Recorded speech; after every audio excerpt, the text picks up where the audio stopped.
dia a todos. Meu nome é Cleriane Lopes, eu sou diretora executiva do INER Proespuma.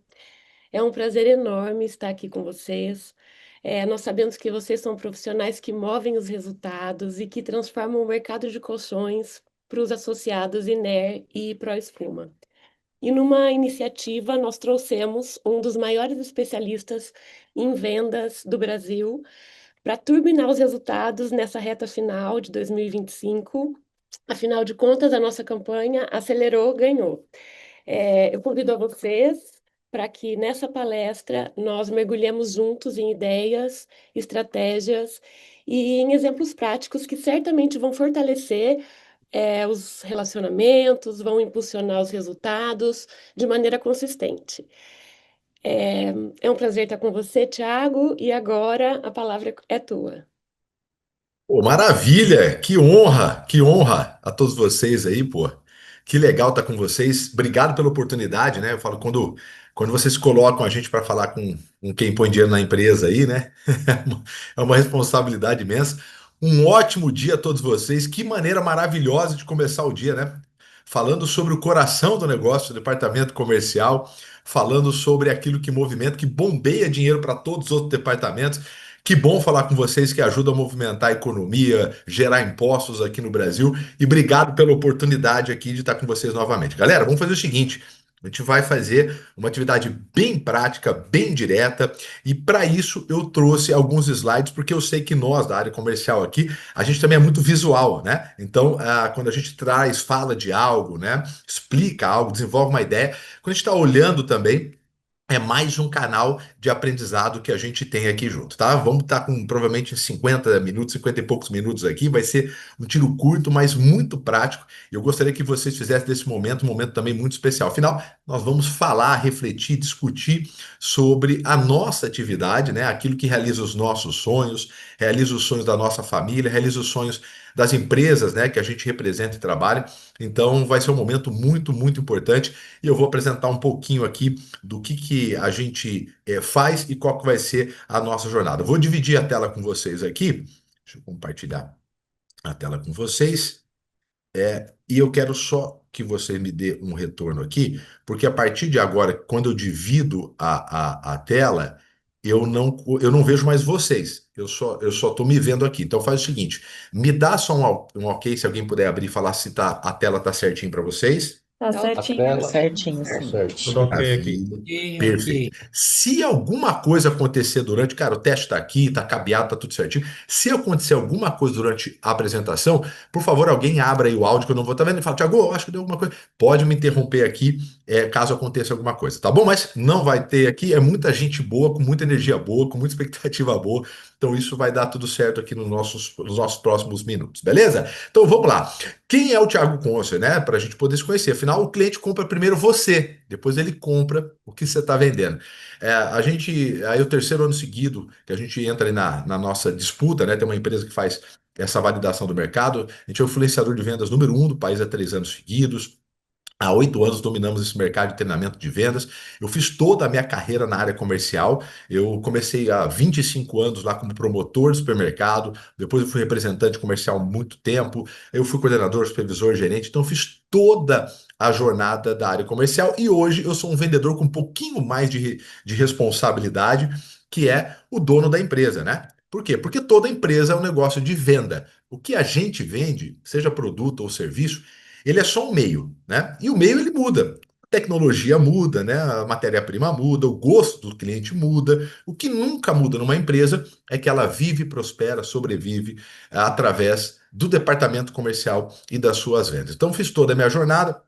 A gente tem várias frentes hoje, eu tenho pequena financeira, eu tenho construtora, eu tenho imobiliária, mas as empresas mais famosas nossas são na área de educação. A Neve, que é a nova escola de vendas, e o Sales Club, que é uma empresa de educação voltada para donos e diretores, né, e lideranças. Lá, o que nós fazemos? Nós montamos máquinas comerciais. Por que eu me sinto tão à vontade de bater um papo com vocês, porque a gente vive isso há 25 anos e a gente vive isso com muita intensidade. Então, além da gente implementar nas nossas empresas aqui os modelos comerciais, como eu vou discutir um pouco com vocês, a gente implementa em outras operações de tudo quanto é segmento e tamanho que vocês podem imaginar. A gente vai desde empresa aí de 20 milhões faturamento ano até 4 bilhões de faturamento ano e a gente implementa ou melhora operações comerciais, que a gente chama de máquina de vendas, né? Então a gente faz isso mais ou menos quase 120 vezes por ano. Então a gente aí está dentro das melhores práticas do mercado, de forma muito profunda, implementando essas operações aí.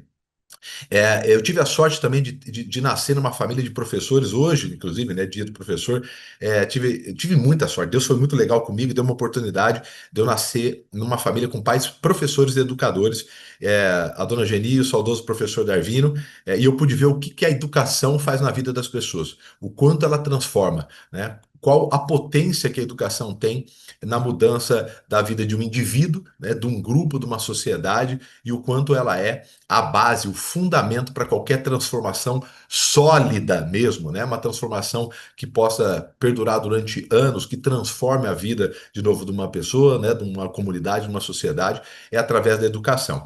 Aí eu quis levar a educação para o coração do negócio, que é o departamento comercial. Casei com outra pessoa da área de treinamento, a dona Flávia, fez também toda a carreira na parte multinacional. Hoje é minha sócia na nova escola e apresenta o podcast junto comigo. Eu tenho um podcast chamado A Vida é uma Venda, podcast muito legal. Toda semana a gente tem um novo episódio. E ela me deu duas joias, o Theo e o Martim, o Theo de 8 anos e o Martim de 3 aninhos. E para sustentar eles, eu tive que escrever 2 livros para ajudar a pagar o leite nas escolas e os cursos. Escrevi Vendas Não Ocorrem por Acaso. Está na 7ª edição, é um manual de montagem de equipes comerciais, então é aquele livro de consulta, né? Que você deixa do lado, ele vai desde como contratar, remunerar, até treinar equipes comerciais. E o Vendedor Bonzinho Não Fica Rico, que é um livro sobre comportamento de grandes vendedores, as pessoas que eu pude conhecer durante o caminho, que construíram impérios através de venda.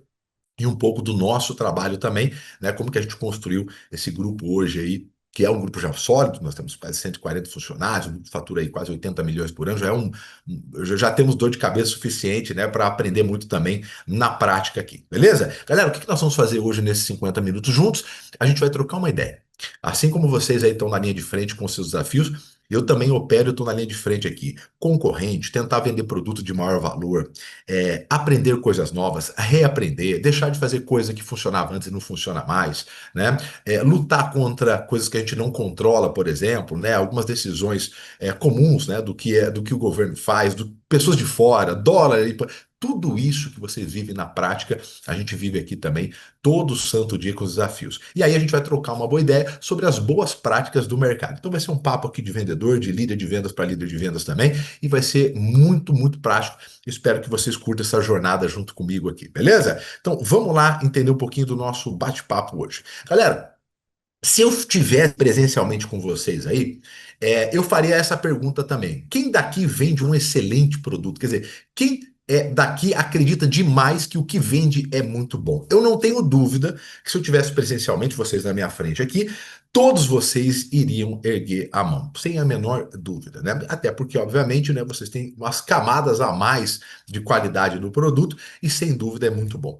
Só que se eu tivesse também na frente, talvez de uma convenção ali com os seus concorrentes, e fizesse a mesma pergunta para eles, eu não tenho dúvidas, não tenho dúvidas, que eles também, todos, sem nenhuma exceção, iriam erguer a mão, e vocês também devem concordar com isso. Eu não estou falando que os produtos deles são tão bons quanto de vocês, mas obviamente nós, como vendedores, lembra, né? Ninguém vende aquilo que não compra. Todos os vendedores ali de verdade acreditam naquilo que estão vendendo e precisa ser assim. Senão você não consegue nem sair de casa, fazer uma visita, uma oferta, e é assim que acontece na mente do vendedor.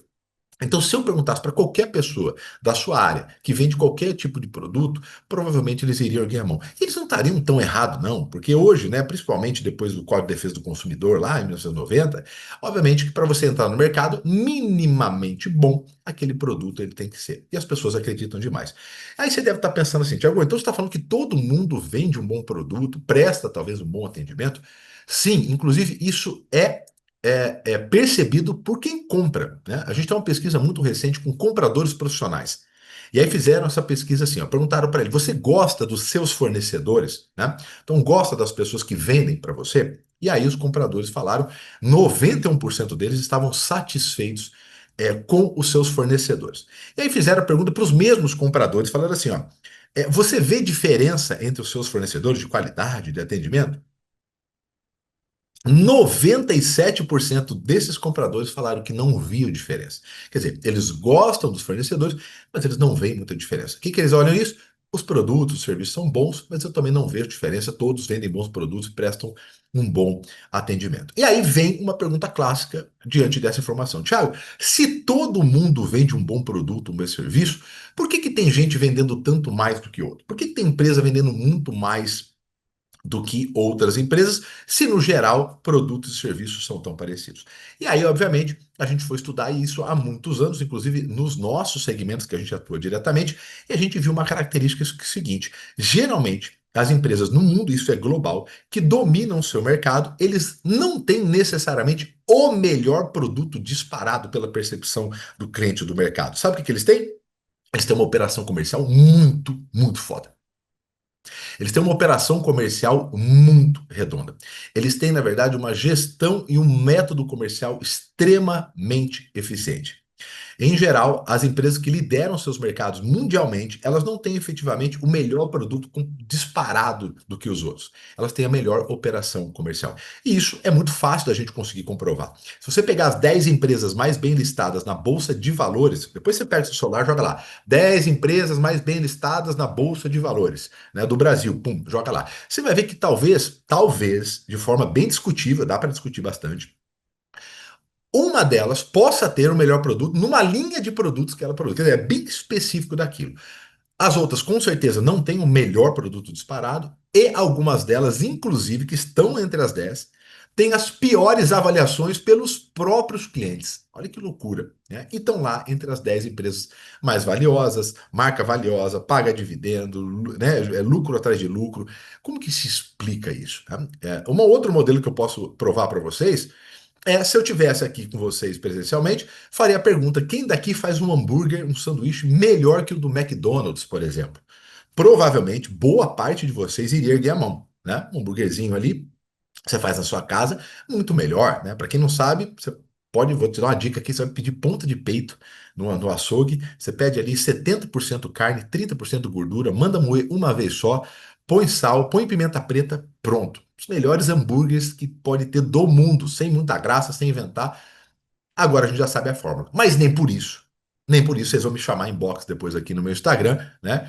E é, é, vão me convidar para abrir uma franquia de hamburgueria com o intuito de quebrar o McDonald's no mundo inteiro, né? Mesmo tendo um hambúrguer muito melhor. Então não é o produto efetivamente que lidera o mercado. Bons produtos, eles são indispensáveis para o mercado, senão você nem começa a jogar. Mas não é efetivamente ter o melhor produto que vai te fazer ser líder do mercado, né? Um terceiro exemplo, posso te dar um terceiro exemplo? É, o Jorge Paulo Lemann, né, dono da Ambev, dono de uma das empresas, mas a Ambev é uma delas, até que está na lista das 10 maiores na Bolsa de Valores do Brasil. Eu duvido que o Jorge Paulo Lemann acorda domingo de manhã doido para tomar uma Antártica Sub-Zero. Eu duvido que ele acorda. Duvido, duvido. Nossa, eu ficar doidando Sub-Zero hoje. E eu duvido que ele acorda dessa maneira. Mas a Antártica não para de dar lucro, né? A marca é uma das mais valiosas, não para de pagar dividendo e está lá entre as 10 maiores empresas do Brasil listada na Bolsa. Meus amigos, lembrar muito bem, quem vence no mercado é quem tem a melhor operação comercial. E o que é a melhor operação comercial? A melhor operação comercial é uma operação que tem um conjunto de fatores que a gente vai apresentar daqui para frente. E isso, obviamente, acaba respondendo uma pergunta, primeiro, muito comum, né? Como que eu começo a operação? A estrutura, ela é importantíssima, o método é importantíssimo, mas quem faz a parada acontecer? Quem está na ponta.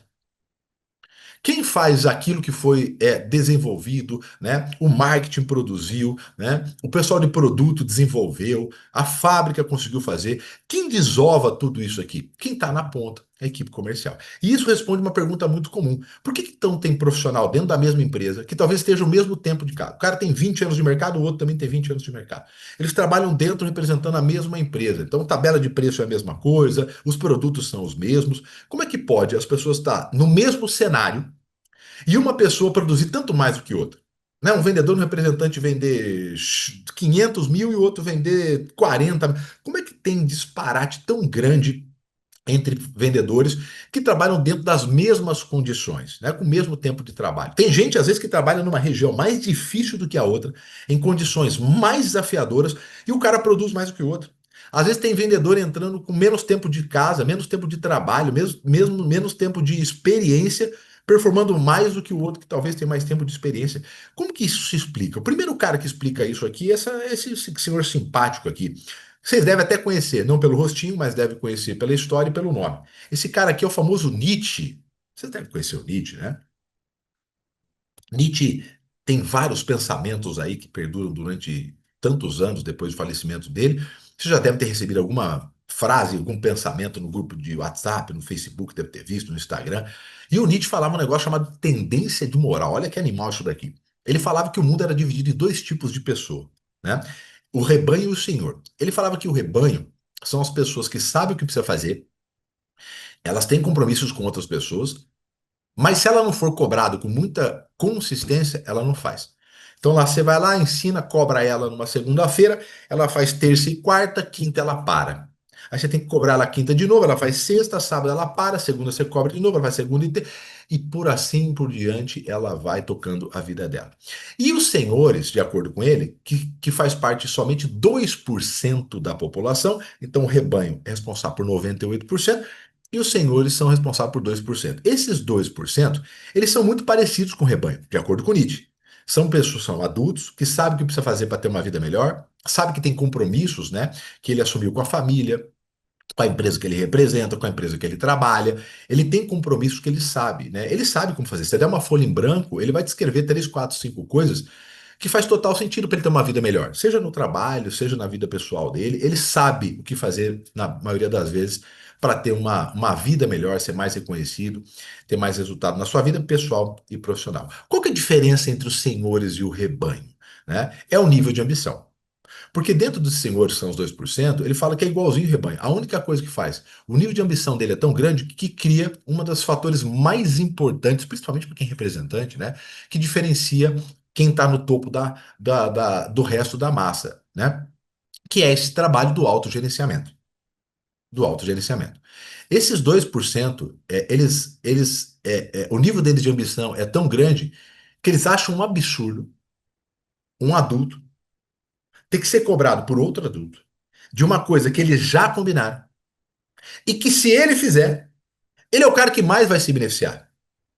Então, olha só, ele acha isso tão absurdo que ele não precisa de alguém ter que ficar cobrando alguma coisa ou ter que ficar cobrando, inclusive, de buscar melhorias, procurar outras ferramentas, fazer aquilo que já foi combinado, seguir as boas práticas. Ele acha isso um absurdo. Esse cara aqui, esse grupo de 2%, geralmente fica com um reconhecimento e boa parte do dinheiro dos outros 98% do rebanho. Então, olha só que legal. Essa é a primeira característica que determina quem é que domina, quem são os melhores vendedores, quem são aqueles caras que se destacam, né? São as pessoas que sabem o que precisa fazer, como é a grande massa, mas que eles têm um nível de ambição que ele não permite com que eles precisam ficar, que alguém cobre eles todo dia para fazer algo que eles já sabem disso. Isso é tão verdade que eu sou um cara muito cético com relação a muita coisa que tem dentro das vendas. Então eu sempre vou buscar dados, fatos, vou tentar implementar para trazer dados reais para comprovar isso. Esse aqui é um grande exemplo. Isso aqui é uma pesquisa feita com 75 mil pessoas, acompanhada por 3 anos. E eles entenderam que existe ali 7 personalidades, e obviamente, dentro desses 3 anos, adivinha qual é o grupo de pessoas, com que tipo de personalidade que foi o grupo de pessoas que mais fez dinheiro nesse grupo de vendedores? Os que tinham um nível de ambição maior, né? E para que serve a ambição, Thiago? A ambição serve para mover o principal sistema de melhoria das pessoas que dominam os seus mercados, que chama-se mudança.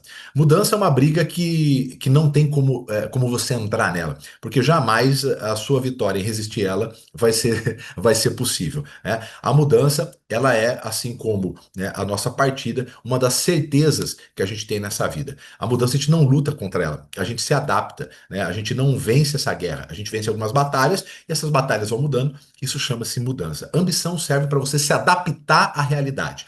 Ambição serve para que você possa se adaptar e, de acordo com os ciclos que acontecem, né, na vida e na empresa, você possa se adaptar a eles e permitir com que você cada vez tenha mais um legado maior, ganhe mais dinheiro, seja referência e trabalhe melhor, né? Com que você não tenha que lutar, com que você consiga fazer isso de forma mais fácil e que resultado venha, né? Ambição serve, por exemplo, para você cuidar da sua máquina, que é esse corpo aqui, né? É o corpo que vai te fazer realizar qualquer tipo de sonho, seja pessoal ou profissional. Mas para você fazer isso, você tem que acordar talvez uma hora mais cedo do que o seu cérebro quer, porque é o único horário que você consegue fazer o exercício, né?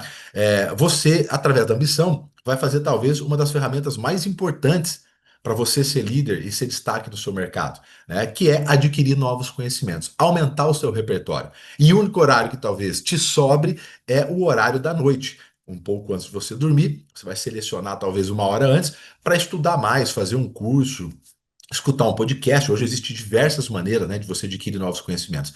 Por que adquirir conhecimento é tão importante? Porque aumenta teu repertório. E o repertório torna o vendedor uma pessoa rara. E aí que entra talvez um dos principais fundamentos. Vendedor não ganha proporcional à quantidade de horas que ele trabalha, a quantidade de esforço que ele faz. O vendedor ganha pela raridade que ele é no mercado.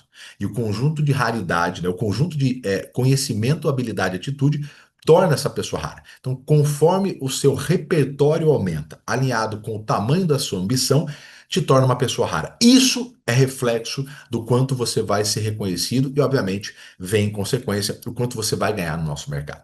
Só que quando a gente fala desses desafios, a gente está falando disso a médio prazo, pelo menos. Qualquer transformação que seja sólida, qualquer acompanhamento de ciclo, né? Porque a nossa vida, assim como da empresa, ela é feita de ciclos. Em um momento a gente precisa abrir cliente, depois a gente precisa rentabilizar cliente, depois a gente tem que se adaptar a novas ferramentas, agora vem a IA, né? A gente precisa entender o que ela é, como ela pode ser utilizada para que seja, na verdade, um potencializador do nosso trabalho, não um inimigo. Então, a cada momento na vida, nós entramos em ciclos de mudança. Mas isso não serve só para quem trabalha na área comercial, né? Ter que adquirir novos conhecimentos, refazer aquilo que já sabia, né? Adquirir novas ferramentas. Isso é para qualquer ser humano que queira estar adaptado e inserido dentro do mercado. Só que quem trabalha na área comercial é um pouquinho mais complicado. Quem trabalha na área comercial é um pouco mais difícil quando a gente fala em projeto a médio e longo prazo, né? Em tornar grandes mudanças sólidas. Não um negócio que você vê na segunda-feira que é começar e quarta para. Não, eu estou falando de uma transformação e um acompanhamento sólido dentro dos ciclos que tem de mudança seu e da sua empresa. Por que quem trabalha na área comercial, Thiago, é mais difícil isso do que para qualquer outra área? Porque a verdade é que ninguém cresce querendo ser vendedor. Então a gente não sonha durante a nossa jornada querer trabalhar com vendas, né? Se você tem criança na sua família, faz um teste. Pergunta para a sua criança. Pega lá a criança que você tiver na sua família, pergunta para ela, qual que é o seu sonho quando crescer? Você nunca vai ver uma criança falar, meu sonho é trabalhar com vendas. Não, não vejo a hora de poder ligar para o cliente, ele ficar mentindo para mim e eu fingir que é verdade, né? Rodar às vezes 200 quilômetros para visitar um cliente que eu marquei com ele, chego lá e não me recebe. Eu não vejo a hora disso acontecer. Você não vai ver isso acontecer na prática. Crianças não sonham em trabalhar com venda. Aí a gente começa a trabalhar com venda daquela maneira que acho que todo mundo começou aqui, então a gente não estuda para isso, né? A gente não estuda, a gente não sonha com isso, a gente demora para entender que é uma profissão como qualquer outra. Demora, mesmo estando dentro dela, né? Agora, claro, estudar sobre vendas para você começar a trabalhar é muito raro. Agora a gente está começando a fazer isso. A nova escola de vendas tem mais de 6.000 alunos. O que que a gente faz? A gente está formando vendedores, mas é novo ainda, é incipiente, está começando com isso. Qual que é o grande problema na área comercial das pessoas não quererem crescer sendo vendedores? É porque depois que a gente começa a trabalhar com vendas, a gente também não estuda. Não estuda. A gente não olha para a nossa profissão como a gente olha para outras profissões. É muito doido. Faz um exemplo, faz um teste aí. É, Pega o dia que você for se reunir com seus amigos, fazer um churrasco, num restaurante, num bar. Pergunta para eles aí, a hora que estiver sentado com os outros vendedores. Fala, cara, me conta aí que livro de. Qual é o livro? Me dá uma dica, que livro de vendas você está lendo aí? Me dá uma dica aí, que curso de venda você está fazendo aí, cara, que você. Provavelmente você vai ser motivo de chacota entre os seus amigos, né? Os caras vão falar, tira a bebida dele aí que ele já tá alterado, falando besteira aí pra cá. As pessoas não estudam de vendas mesmo depois de estar dentro delas. A gente dá um puta de valor pros outros. Baita de valor. A gente vê um médico com um monte de diploma lá que tá se atualizando todo mês. A gente vai lá, inclusive, e paga mais para ir no médico, porque a gente se sente seguro, né? O cara especialista lá tem. 25 formações na área de joelho. Esse cara que eu vou fazer. Mas é R$ 1.500 a consulta, não, mas esse é o melhor cara que tem. Falei, paga. Pegar um engenheiro para sua casa, puto, o cara é especialista nisso, fez várias obras, um cara está sempre se atualizando, fez curso, não sei. Falei, paga, né? Pô, qualquer outra área você acha fantástico, uma pessoa que especializa, tem curso específico, vai contratar alguém para sua empresa, olha, a pessoa tem lá 10 cursos na área de finanças, não sei o que, pô, eu vou contratar essa pessoa para trabalhar na finança. Todo mundo age mais, mas na nossa profissão a gente geralmente não faz. Né? O vendedor não estuda, não fala sobre venda. O vendedor vai falar sobre venda, sabe quando? Quando? Quando tem convenção de venda. Né? Quando a empresa paga, quando a empresa te dá, geralmente, né? Você não precisa botar dinheiro. E tem gente que vem e vem puta ainda. Pô, era para estar trabalhando, para estar rodando pro negócio. Ninguém cresce querendo ser vendedor. E isso tem um impacto muito grande, porque vendas é uma profissão como qualquer outra, como engenheiro, veterinário, agrônomo, como arquiteto, qualquer uma. Tem ciência por trás e tem uma metodologia para lá. E, obviamente, como tudo, ela vai evoluindo. Talvez vendas foi uma das profissões que mais se transformaram nos últimos 5 anos. Né? Então, se você não está fazendo um curso acompanhando dentro de uma comunidade com rotina de estudo sobre vendas, você está absurdamente atrasado sobre aquilo que aconteceu nos últimos 5 anos e sobre o que é tendência para os próximos 5 anos para lá. E a primeira coisa que a gente olha para a transformação passa pela mentalidade. E existe um modelo mental para isso. Qual que é o modelo mental? Presta bem atenção, porque quando a gente for falar ali de fechamento de vendas com o cliente, a gente vai ver que é o mesmo modelo. Quer dizer, a gente só consegue mudar, a gente só consegue se movimentar para algum lugar, para melhoria, quando existe 4 passos de modelo mental. E isso é totalmente controlável pela gente. Qual que é o primeiro deles, Tiagão? O primeiro deles é nível de consciência. Quanto mais baixo é o seu nível de consciência, mais você aceita. Vou repetir aqui a frase. Quanto mais baixo é o seu nível de consciência, quanto menos você conhece, mais você aceita. Muitos vendedores, quando eu começo a argumentar com alguma coisa, eles falam: não, você não conhece o mercado, tá tudo difícil, o pessoal só quer preço, tá não sei o quê. Por que as pessoas acabam defendendo coisas como essa? Como as pessoas conhecem em geral pouco, porque vão procurar pouca informação de vendas, a visão dela é muito míope.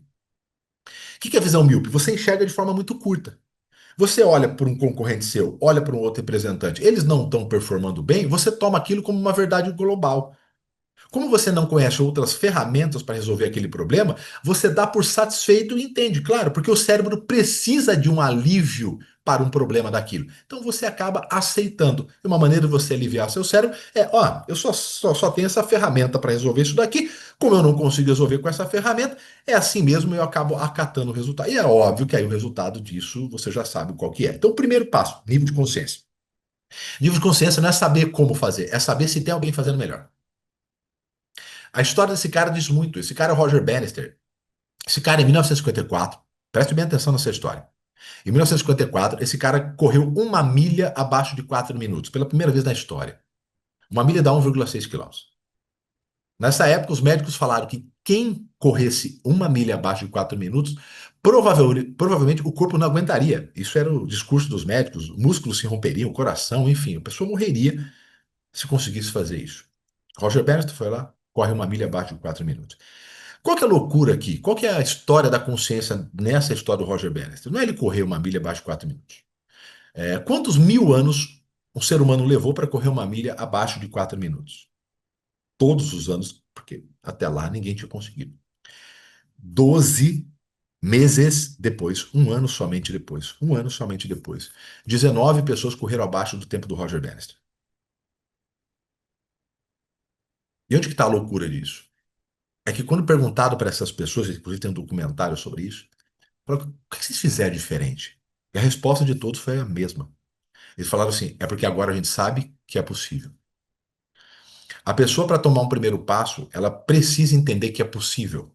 Guarde bem isso, porque quando a gente for falar dos motivos que o seu cliente compra, um dos principais é: eles não compram porque eles não entenderam ainda que tem alguém ou alguma maneira de se dar bem comprando um produto, talvez que você tenha, que tem um valor maior agregado no mercado do que outros mais baratos. Preste bem atenção que nós vamos juntar isso aqui lá. Isso aqui é um entendimento nosso, entendimento do perfil do nosso comprador. Então, primeira coisa, eu preciso saber. Nós, como líderes, você que está líder aqui comigo, a sua função é, junto com a sua equipe de vendas, seus representantes, mostrar a todo momento que é possível fazer melhor. Meus vendedores Isso, meus líderes, todo santo dia recebem algum print de alguma empresa que está fazendo uma coisa melhor que a gente. Todo santo dia. Eu não quero que eles façam. Até porque se eles fizerem, a gente vai ter um grande problema. Excesso de mudança quebra a empresa tanto quanto falta. Mas eu quero que eles entendam que é possível. Quando uma pessoa, por exemplo, ganha o prêmio de melhor vendedor da empresa, ela não está lá para humilhar os outros. Até humilha, né? Mas esse não é o objetivo. O objetivo é mostrar para todo mundo que é possível. Porque quando a gente vê que é possível, gera o segundo motor chamado inconformismo. Porra, você olha um cara fazendo melhor, você olha um cara que está ao mesmo tempo da sua empresa, o cara ganhando prêmio você não, porra, velho, isso é bril, porra. Isso é bril.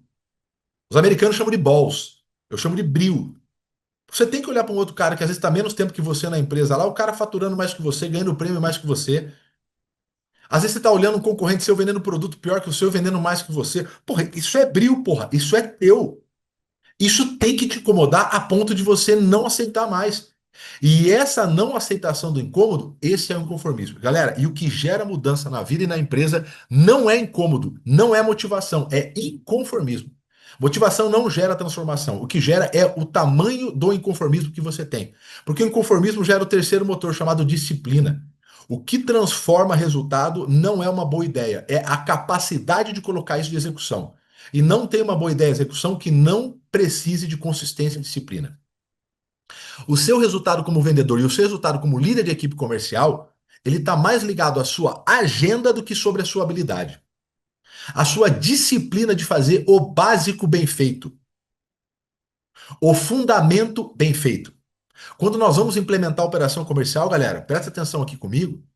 Quando a gente vai implementar, sabe qual que é a primeira coisa que a gente faz? A gente faz um diagnóstico da empresa. O que, que os melhores vendedores fazem que os piores não fazem? Ah, escuta isso daqui. Sabe qual que é o principal diferencial? Tem vários, mas o principal diferencial dos que mais entregam e dos que menos entregam? Volume de trabalho. Os melhores vendedores têm um volume de atividade maior do que os piores vendedores. Esse é o principal fundamento. Eu preciso garantir que o fundamento esteja sendo feito. Quantidade de oferta, quantidade de visita, apresentação das propostas, controle dos seus números. Essas atividades que geram vendas são maiores daqueles que não entregam. É consistência e disciplina. Não é a maneira que eles fazem, eles não têm uma ideia diferente dos que performam menor, eles não têm uma sacada que os que performam menos não têm. Não tem essa diferença. O que tem a diferença é o volume de atividade que gera vendas é maior do que aqueles que entregam pouco resultado. E isso passa por disciplina e consistência. Porque a disciplina e consistência vai gerar o último motor chamado preparo. O último motor é preparo. O trabalho do vendedor está, de novo, mais atrelado à disciplina e consistência do que, por exemplo, a um grande novo conhecimento. Pô, não tem ninguém bobo aqui nessa sala. Todo mundo trabalha nesse mercado há muito tempo, pô. Já conhece as sacadas, já conhece as malandragens, já conhece os caminhos difíceis, os caminhos mais fáceis. O pessoal já conhece aqui, de olho fechado. Então não é necessariamente um grande conhecimento novo que vai te fazer mais. Por isso que o preparo é o último. Só que por que que o preparo é o último? Por que que as pessoas nunca param de vencer com essa mentalidade? Porque o preparo gera mais consciência. Quanto mais consciência, maior inconformismo. Quanto mais inconformismo, maior disciplina. Quanto mais disciplina, mais a busca por preparo. E você nunca para de melhorar. Que hora que você para de evoluir na sua vida? Que hora que uma empresa para de evoluir? A hora que ela deixa algum desses quatro motores morrer, pô. Se eu não entendo que é possível, eu dificilmente vou ser inconformado. E você nunca vai ver um cara disciplinado e consistente que não seja inconformado. Impossível, impossível. Ser disciplinado é foda. Ser disciplinado é fazer regime de quinta-feira, pô. Ser disciplinado é diante de um monte de notícia ruim, um monte de resultado ruim daquele mês, e você entender que aquilo é somente uma página do livro, ele não é o livro inteiro. Mas se você não for muito inconformado, é muito fácil você desistir. É muito fácil você parar de fazer o seu regime na quinta-feira, né? Na segunda é fácil, difícil é para quinta-feira. E, obviamente, conforme você vai fazendo de forma consistente, você vai entendendo que você precisa buscar novas ferramentas para resolver problema novo. Afinal, a nossa vida, o mercado e a empresa vive de novos ciclos. E esse modelo mental, ele impulsiona os vendedores a trabalhar de uma forma mais profissional, né? Vamos lembrar que tempo de trabalho, galera, receba com carinho as minhas palavras. Tempo de trabalho não significa experiência. Experiência significa você aprender com aquilo que você passou. Tem gente que está há 30 anos no mercado e tem 5 anos de experiência. Os 5 primeiros anos. Foi lá que você talvez buscou novas informações, fez alguns cursos, estava, né, inconformado com algumas situações, foi buscar novas maneiras. E de lá para cá tem gente dando Ctrl+C, Ctrl+V, fazendo a mesma coisa que fazia 10, 15 anos atrás. Os problemas são novos. Você não resolve problema novo com ferramenta antiga, né? E o que que é esse modelo novo? Meu amigo, é o modelo de consultor.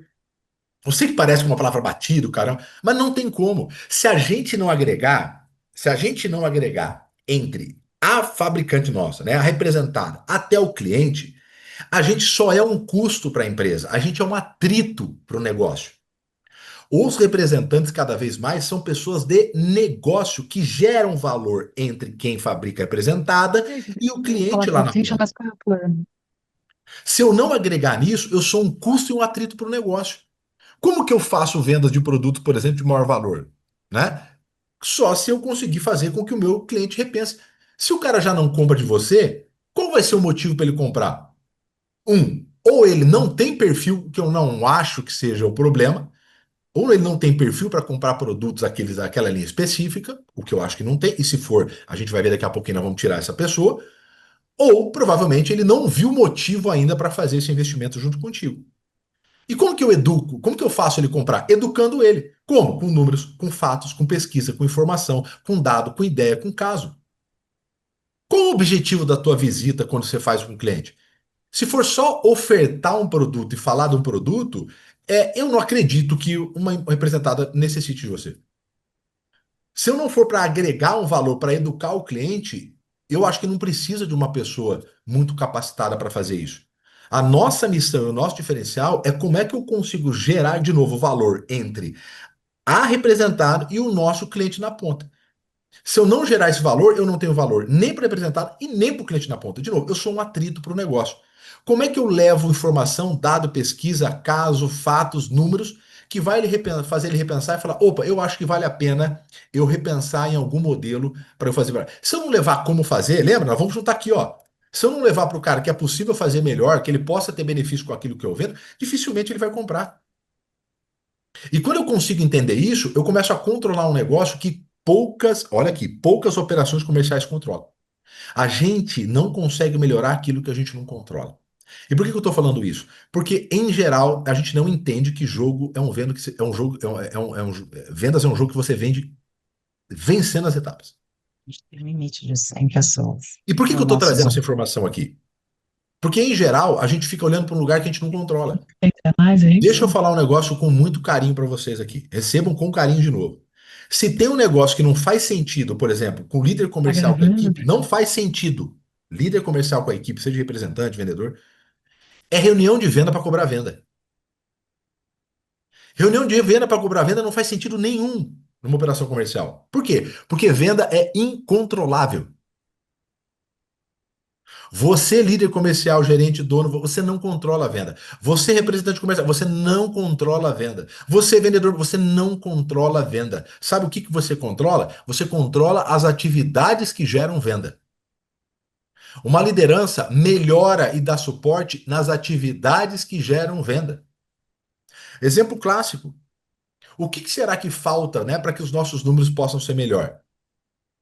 Eu preciso olhar para as minhas etapas. Eu vou pegar um funil clássico para mostrar para vocês aqui, ó. 200 oportunidades, o cara fechou com 10. 5% de taxa de conversão, lá do topo para o fundo do funil. Só que aí eu começo a entender que vendas é um jogo que você vence por etapas.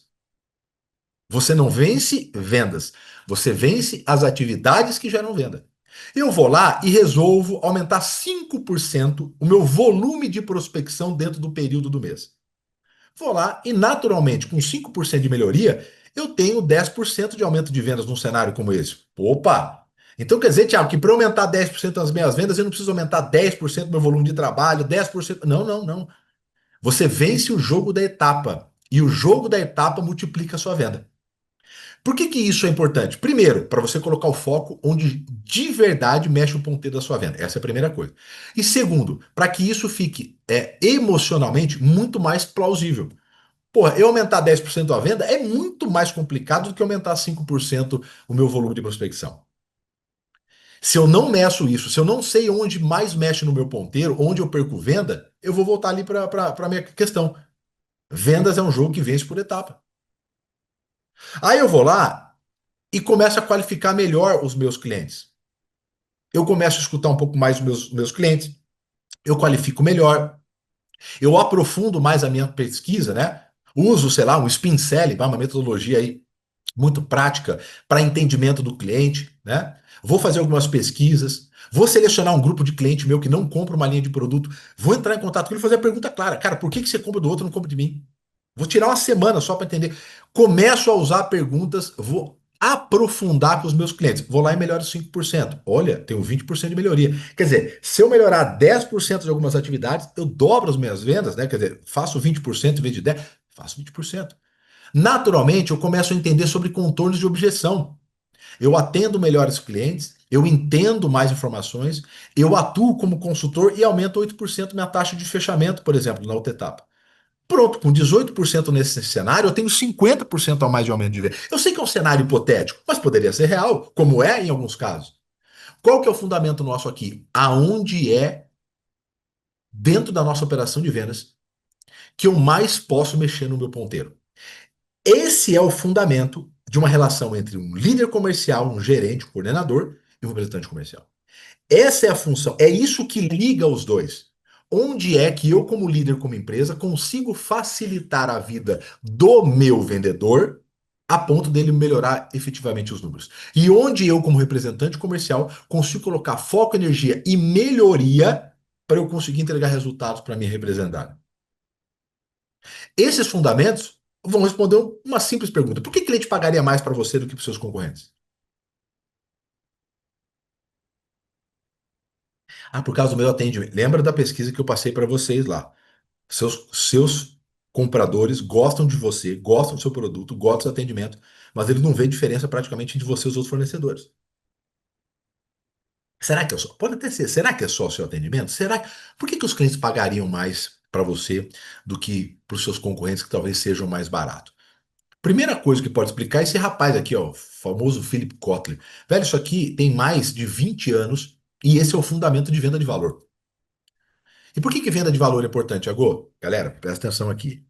Quanto mais a gente entrar em briga de preço, menos necessário é o nosso trabalho.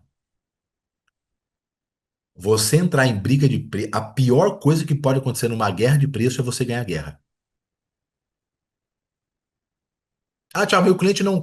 Eu vou repetir aqui. Eu não vou entrar no mérito dessa discussão, que seria pelo menos uma hora com câmeras abertas para discutir. Quanto mais eu recorro ao menor preço, menos fundamental eu sou para a operação. Se eu sou menos fundamental, menor é o meu valor para o mercado e para representar. Isso é um ponto, isso é indiscutível. Os outros fatores a gente pode discutir. Mas o fato é que quanto mais eu brigo para o preço, menos fundamental, menos valor eu tenho para o mercado e para representar. Os clientes pagam mais ou menos por um conjunto, uma fórmula que é valor menos custo. É esse que é o fundamento. Mas o valor menos custo não é só monetário. Aqui, ó. O que que ele paga? Primeiro, marca.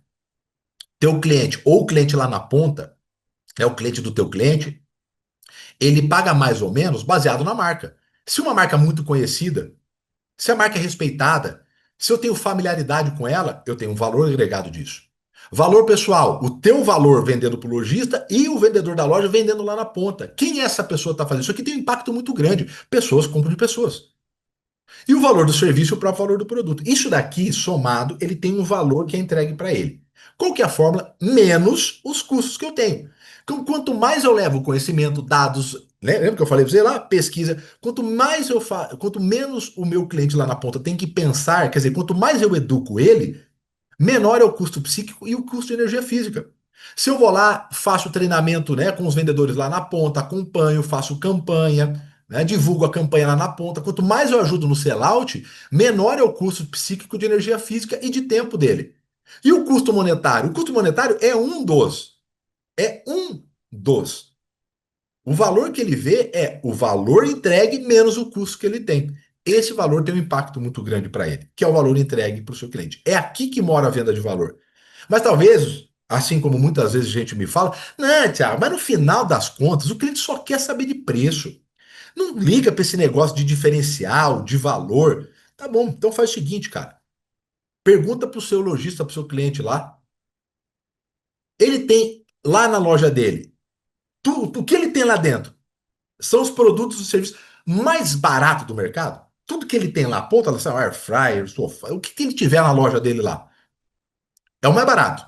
O que você me mostra que você tem de air fryer, de conjunto de copo, é o mais barato do mercado? Claro que não. Ele só tem o que é mais barato do mercado? Não, pergunto por quê? Ah, porque tem cliente, né? Porque agrega, trazer marca aqui é bom para mim, eu aumento o meu mix. Ele começa a te vender, pô. Pergunta pro teu cliente diretamente, se você puder, quando ele usar esse argumento. Seu Paulo, deixa eu entender aqui. O que você está vestindo aqui, o que você tem na sua casa, né? É o mais barato. O seu óculos, por exemplo, é o mais barato. O relógio que você tem é o mais barato que tinha do mundo. A calça que você está usando é a mais barata do mundo. A camiseta, o carro que você tem é o mais barato do mundo, né? A mesa que você tem na sua casa é a mais barata do mundo. Não, por quê? Por quê? Né? Porque às vezes o cliente entra, né, seja o lojista, seja lá na ponta, ele entra dentro da caixa, que ele acha que é não sei o quê, que tudo é igual, que ele entra no modo de negociação dele, que ele deixa de ver valor. E é importantíssimo para ele. Agora, vamos lembrar, mesmo assim, vai ter objeção, pô. E aí eu quero trazer para vocês como que funciona o modelo de objeção. Galera, o método mais validado hoje no Brasil, o mais conhecido, é um método que foi criado pela gente aqui. Nós temos uma formação de quase 4 horas, só para vocês terem uma ideia, só de objeção. E eu queria compartilhar um pouquinho com vocês. Existe um método para qualquer tipo de objeção, e ele respeita essas 4 etapas. Ele derruba o muro do cliente, porque ao fazer uma objeção, ele levanta o muro entre você e ele. Então, primeiro eu tenho que derrubar esse muro, aí eu tenho que trazer ele para perto de novo. Eu tenho que descobrir se é uma mentira, se ele está querendo negociar. Eu tenho que descobrir se existem outras objeções. E aí, por último, eu reapresento a proposta ou apresento uma proposta diferente. É um método para isso. Por quê? Eu não posso entrar em confronto com o meu cliente. O meu cliente, ao me falar não, de alguma maneira, né? Tem milhares de maneiras de falar não. Eu não posso tentar mudar a opinião dele naquela hora. Aí você fala assim, Tiago, mas se eu não mudar a opinião dele, ele não vai comprar. É óbvio, concordo contigo, mas não é esse momento. Existe um método. Lembra, objeção, galera, duas coisinhas. Ou ele está querendo negociar, ou é algum sentimento. Algum sentimento. Ele não viu vantagem, ele não se sente seguro, ele não viu por quê. É algum desses dois fatores. Eu preciso deixar o meu cliente confortável para que eu volte a tentar mudar a opinião dele. Se eu tentar confrontar, se eu, não, mas veja só, não, mas no concorrente, não, mas o senhor. Se eu tentar confrontar uma opinião que ele acabou de dar para mim, é óbvio que eu vou me afastar dele. Eu não vou conseguir derrubar o muro, eu não vou trazer ele para perto, eu não vou conseguir com que ele me traga se tem mais objeções ou a objeção verdadeira. Eu não vou conseguir. Eu não posso entrar em confronto, eu tenho que entrar em conflito. Conflito é divergência de ideia. Tá tudo beleza. Eu ofereci, eu tenho certeza que vale, ele acha que não vale. É uma divergência de ideia. Confronto é quando eu quero anular a opinião dele. Não é o momento para fazer isso, tá? Então, como que a gente estrutura isso? Eu vou pegar um exemplo aqui, podemos ficar horas, tá? Vou pegar um exemplo sobre preço, né? Ou, ah, não, mas no concorrente tem um preço melhor. Isso serve tanto nós para o lojista quanto o cara lá na ponta, né? Nossa função é ajudar o cara da ponta a ter esses argumentos lá na frente. Eu vou usar a estrutura, eu vou derrubar, compreendo, seu Paulo, eu vou colocar ele no local seguro. Compreendo, incrível, fantástico, né? São palavras que geram conexão e o nome da pessoa. Então eu estou combinando palavras de conexão.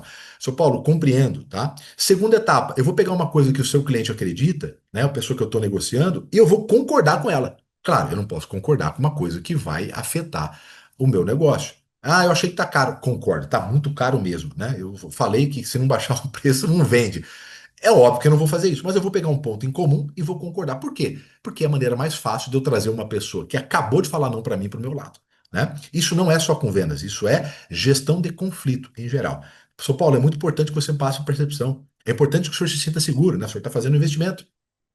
Eu também, quando vou fazer um investimento, eu também, quando vou comprar algo, eu gosto de me sentir seguro. É muito comum as pessoas me fazer essa comparação. Olha que legal, estou colocando ele no ambiente seguro, deixei ele, derrubei o muro, ele está confortável do meu lado. O cara me entende, o cara me compreende, faz sentido, acontece com frequência. Então, esse é o pensamento que o seu cliente tem.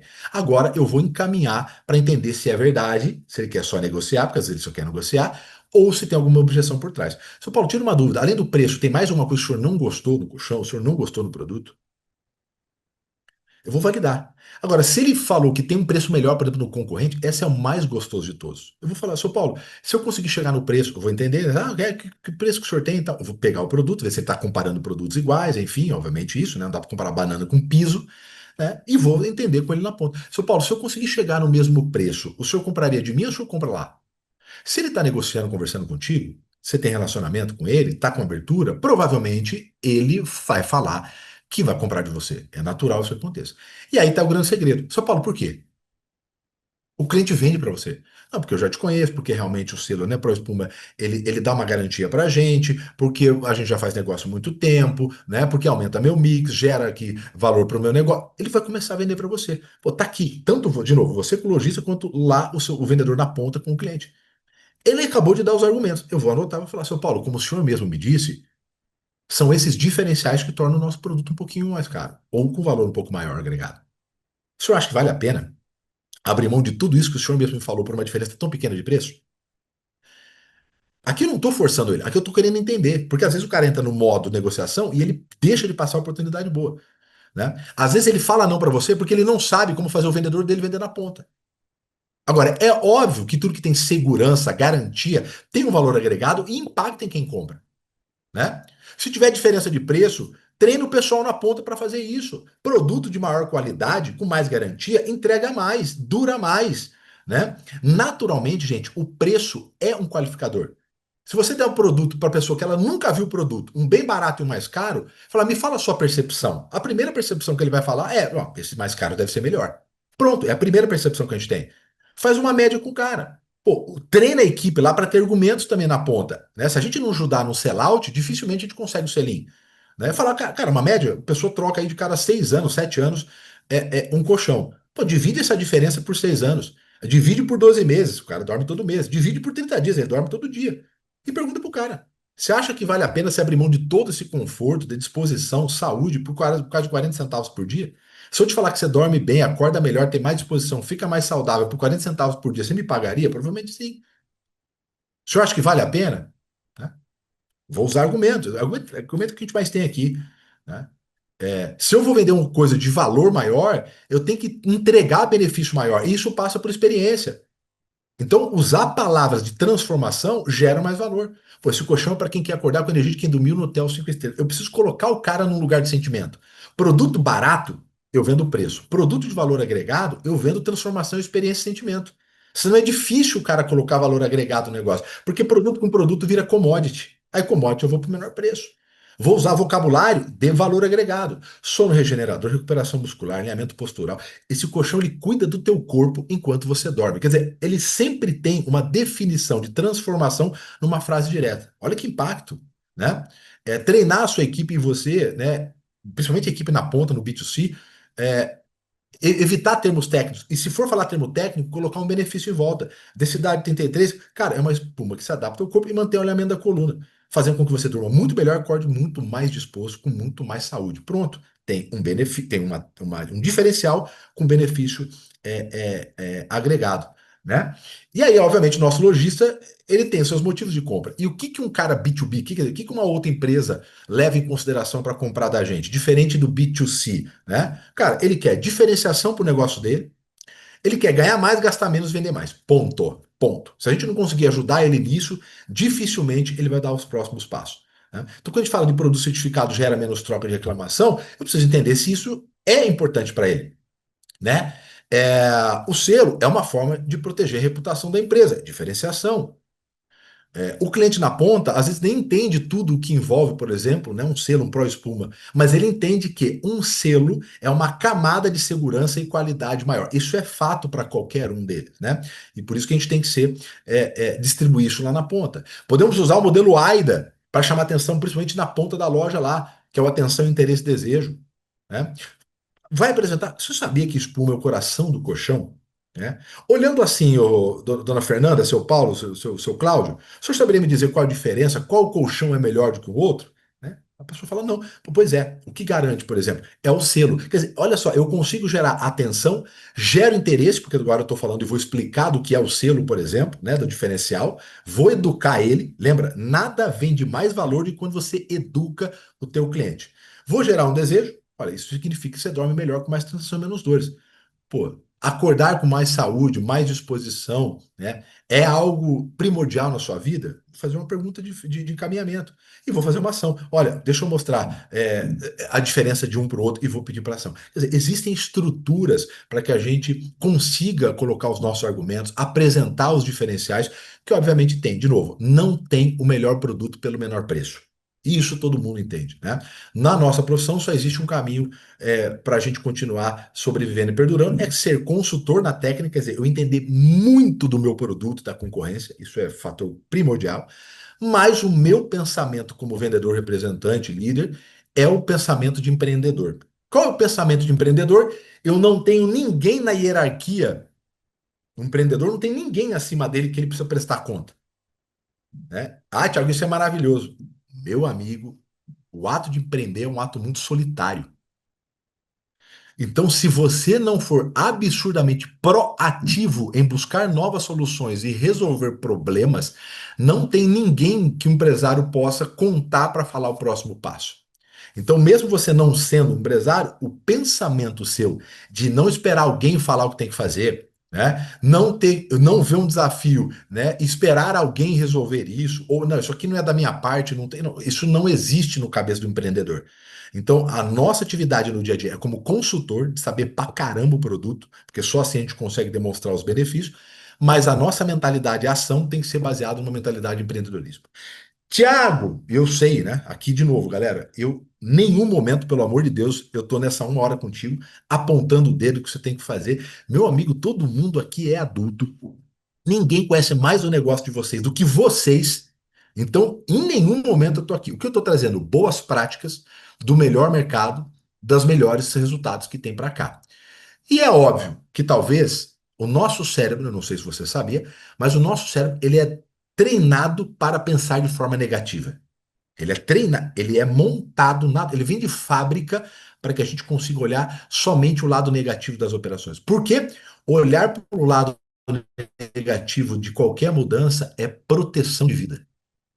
A nossa primeira parte do cérebro que aciona quando a gente recebe qualquer tipo de estímulo é o reptiliano, que é a parte do cérebro que faz com que a gente se mantenha vivo, a mais primitiva das formas. Então, a gente nega qualquer coisa que possa gerar atrito, desconforto, que possa ser novo na vida nossa, né? Que a gente tem que criar novas sinapses. Então, o cérebro ele te afasta naturalmente. Por isso que a gente olha para uma mudança, olha para algo novo e a primeira coisa é pensar, fala, cara, isso aqui não vai dar certo. Então, quando a gente vai trazer uma provocação como essa, novas ferramentas, caminhos, naturalmente a primeira coisa que a gente fala, falta tempo. E posso falar para você, deve faltar mesmo. Qualquer adulto que esteja trabalhando em qualquer coisa hoje, qualquer adulto, ele não tem tempo. Ele não tem tempo. Ele não tem tempo sobrando. Você não concorda comigo? Você não deve ter tempo sobrando para fazer qualquer coisa. Você deve estar com o seu tempo completamente preenchido. E aí, há uns 16, 17 anos, eu li esse livro, mais ou menos, uns 17 anos. E esse livro me mostrou um negócio que mudou a minha vida e que somente entendendo isso a gente entende que é possível a melhoria. Se não, é inevitável que a gente se mantenha da mesma maneira que a gente está. E se manter da mesma maneira é não se adaptar ao mercado. Não se adaptar ao mercado é escolher a sua morte dentro da sua operação. E esse livro me ensinou que não existe falta de tempo. O que existe é falta de prioridade. No Brasil, 68% dos representantes comerciais têm quatro pastas ou mais, né? É, ele tem aqui um negócio que a gente chama de concorrência ao quadrado. Por quê? Ele tem as quatro pastas, então dentro de uma pasta, ele tem concorrente de outras empresas naquele segmento que ele vende. E ele tem a concorrência do tempo dele com as pastas dele. Qual é a pasta que mais performa? A pasta em que o representante põe mais foco e energia. Galera, se você acredita na Bíblia, se você não acredita, tudo bem, mas se você acredita na Bíblia, inclusive tem lá, né? Onde está o teu tesouro? Onde está o teu coração? Quer dizer, onde que está a prosperidade da sua vida? Onde está o teu foco? Qualquer que seja a sua crença, meu parceiro, qualquer que seja a sua crença. Onde você põe energia, aquilo devolve para você. Resolve colocar foco no teu corpo em 6 meses. Você vai ver a transformação que vai acontecer. Coloca 6 meses para você estudar sobre IA, por exemplo, porque, de novo, né, um vendedor, um representante, um vendedor que não entender como a IA pode ajudar, ele realmente vai ficar muito rápido obsoleto, né, e vai perder valor de mercado. Coloca 3 meses ali de foco para você compreender, entender as ferramentas, como pode utilizar no dia a dia. Você vai ver o que vai prosperar. Só prospera onde existe foco, só cresce onde o seu olho está focado. E lembre-se, líder com a liderança, né? As pessoas não precisam estar motivadas o tempo todo. Elas precisam de um plano e elas precisam estar comprometidas. Eu recebo muita pergunta, né? Tiago, como é que eu mantenho minha equipe motivada em tempos difíceis, não sei o quê, todo dia? Primeiro que, se você estiver motivado todo dia, você tem seríssimos problemas mentais. Seríssimos. Seríssimos. Seríssimos. Se você está motivado 24 horas o dia inteiro, você tem seríssimos problemas mentais. Você está desassociado com a realidade. Seus desafios, projetos, dúvidas, disfunção do mercado. É óbvio que isso gera impacto emocional. E tá tudo bem, a gente não controla a emoção, a gente controla os gatilhos que geram emoção. O seu cliente, meu amigo, não vai estar motivado todo dia para comprar. Então não dá para depender da motivação dele. Você que é líder, gerente, coordenador, diretor, a sua equipe, o seu vendedor, ele não vai estar motivado todo dia.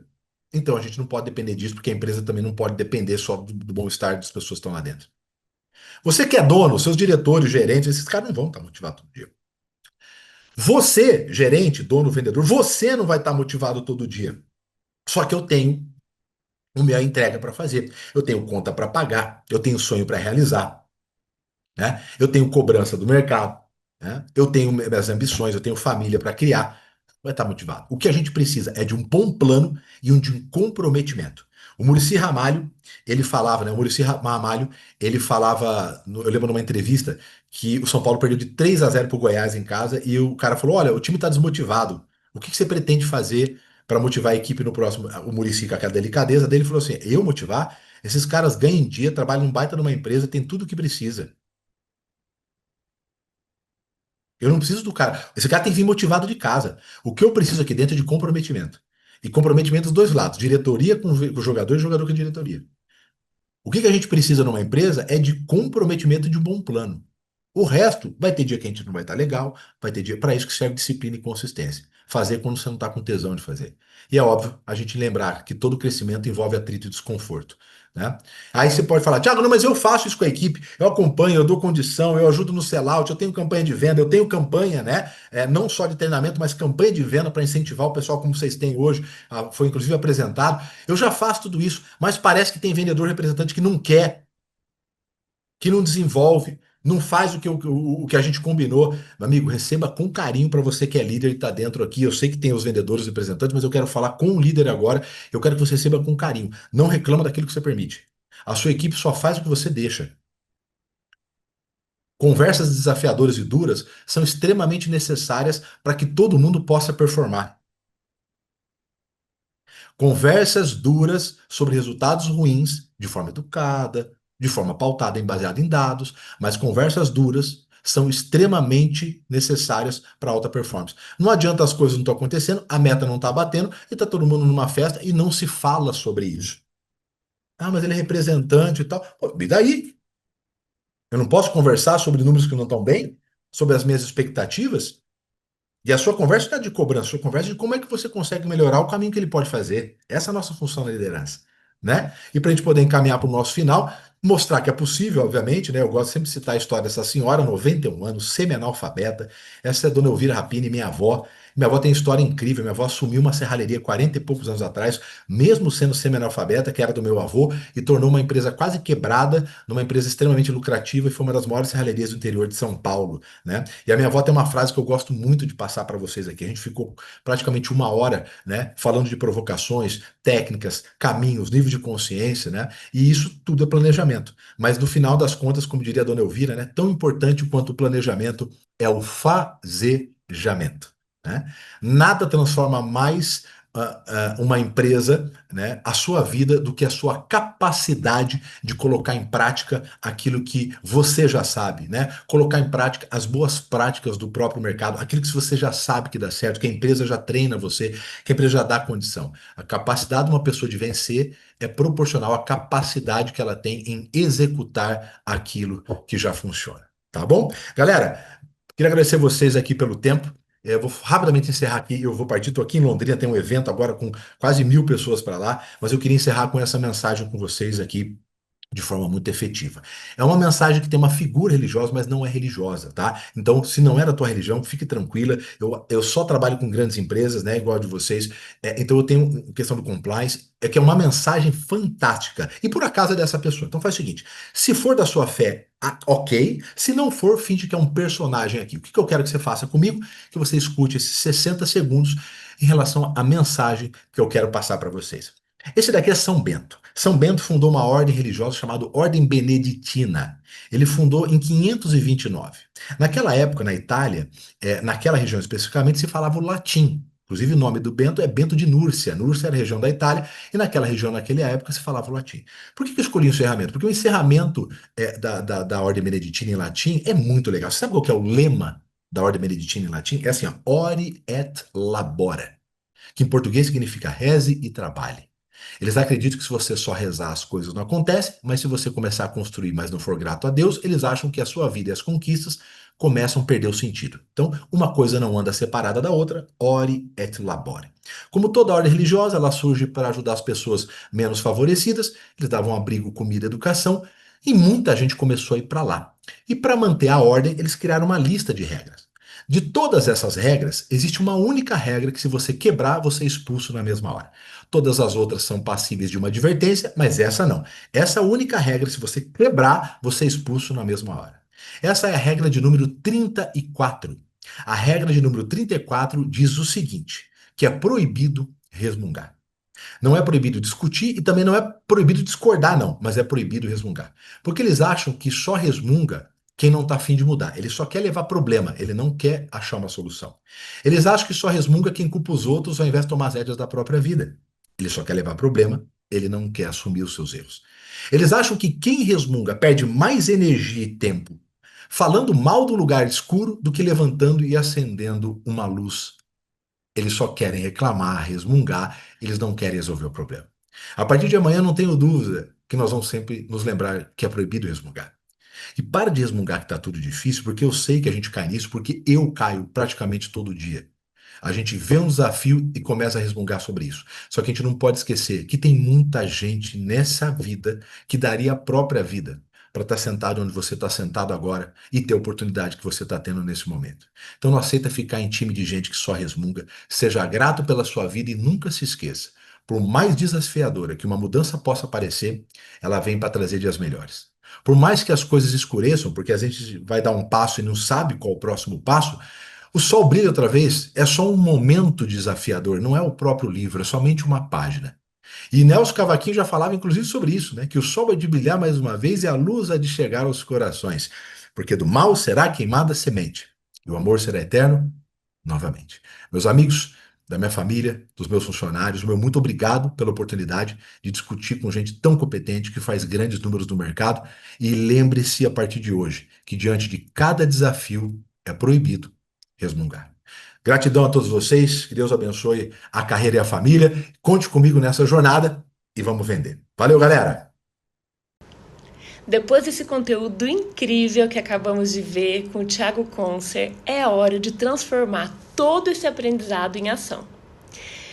E essa ação ela vai acontecer no dia a dia, nas lojas, com cada cliente que entra em contato com vocês. Nós estamos vivendo um momento mágico do varejo, a Black Friday. Ela está chegando e a cada ano ela se transforma em muito mais do que uma simples sexta-feira. É um mês inteiro de oportunidade, de superação e de resultados. E vocês sabem, vocês, vendedores, são os protagonistas dessa história. É o momento de mostrar aos clientes o grande diferencial do ProEspuma. Bom, afinal de contas, vocês têm nas mãos um produto com um certificado de qualidade superior a qualquer certificado do mercado. Sabe que entre quase 400 marcas de colchões do mercado brasileiro, apenas 5 fabricantes possuem o certificado ProEspuma. E essas empresas, elas passam pelos testes e auditorias mais rigorosos do setor. E tem mais, os colchões certificados pelo ProEspuma não possuem EPS, o famoso isopor entre as camadas internas. E o que isso significa? Isso significa mais conforto real, durabilidade para o consumidor e para a família.